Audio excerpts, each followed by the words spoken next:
Hey everyone, Shawn Clement here, Wisdom in Golf, and today we have a carpenter's special for all you woodworkers out there and craftsmen.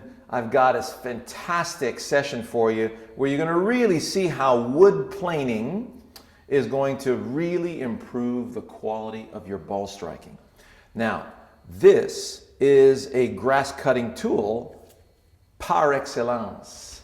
And if you look at, let me get my grass whip here.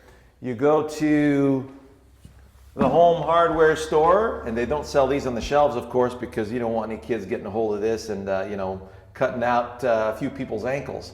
So you're going to order this online. It's called a sling blade or a grass whip, and it's cost about 15 bucks at your local hardware store. Just a fantastic tool. The dandelions are just about out, and I'm going to be having a field day with these with my students in the next couple of weeks.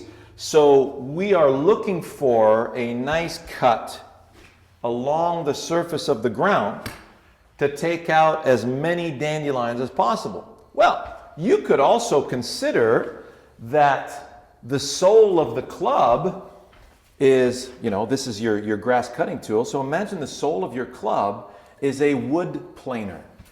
And so you go to the home hardware store and get yourself a 1x2 strapping like this at least about 3 feet long.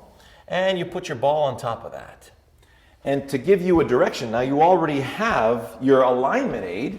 So I'm lining this up to the left edge of my wet paint sign. And I want to hit, let's say, a little bit of a draw. So I'm going to play the ball back, I'm going to close the face a little bit, and I'm going to release to the right edge of this particular piece of wood, to the wood strap. So I'm playing the ball a bit back of center, get behind the ball. So now it feels like I got this beautiful draw setup. So all I want to do is deliver along the surface. I'm feeling the sole of this club. So let me do a couple of practice swings. I'm feeling the sole of the club ready to shave along the surface of this thing. So if I swing back and through,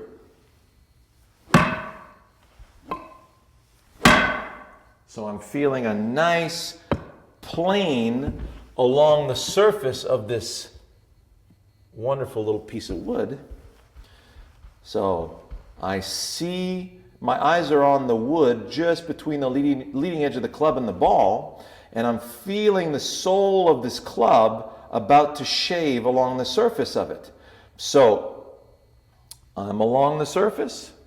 See how my head didn't change angles? If my head moves forward, now I'm going to break this board. I'm going to take a big chunk out of it. No longer taking a chunk. I'm now planing the board. Whoop, now I'm going to tend to take a chunk on the side of it out to the right. I'm planing along the surface of it. So I just want to feel like I'm staying along the surface of this board back and through. I'm along the surface. I'm along the surface. Right in the middle of my wet paint sign. So you heard that the contact with the board was pretty tame. I got a little microphone right there.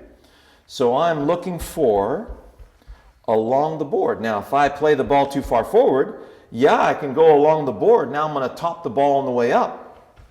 If I play the ball too far back, yeah, I'm along the board, but I'm topping the ball on the way down. Where do I need to play the ball for that little draw? If I'm playing a little fade, I'm going to play the ball a hair forward to center, close the face less. To all of you who are new to wisdom in golf, every instrument known to humanity is designed handle first. So if I have a sword in my hands and I'm cutting through a bamboo shoot, or I got a machete cutting through a sugar cane, the handle leads, then the blade, then the tip of the blade, and then we have the release of the anatomy. If I'm going fishing, the handle leads the rod leads the tip of the tip of the rod leads the line, and the line leads the lure. So underneath, there's my fishing pole. I'm going fishing over there, not over there. That would be over the top if I'm fishing at the ball. If I'm fishing at the target, Now I've got this beautiful through and along the ground. You see how these tasks match up? So if you're worried about ball contact, you're going to break the board, you're going to deliver at the ball, you're going to come over the top, you're going to chicken wing, you're going to pull it left, you're going to slice it right. All you got to do is plain wood. Simple. Very simple task. So I'm playing the ball just a hair forward to center. I still want to feel that the low point is here, slightly in front. So I'm planing wood from the center of the ball forward. So I'm planing wood. I'm planing wood. Beautiful, lovely, nice shave along the surface of this, whatchamacallit, strapping. So go to your, my favorite golf, learning tool, place to go is the Home Depot. And you get yourself one of these strappings and practice this in your backyard. You don't even need to hit balls. Just practice shaving along the surface. So I'm low enough. There, I felt like I would have taken a nice little shave. If I'm too low, that feels like I took too much of a gouge out of it. And there, I could see look at this beautiful dent. I saw it. There you go, a nice. So I don't want to dent it. I want to deflect along the surface of it. Enjoy that. See you in the next one.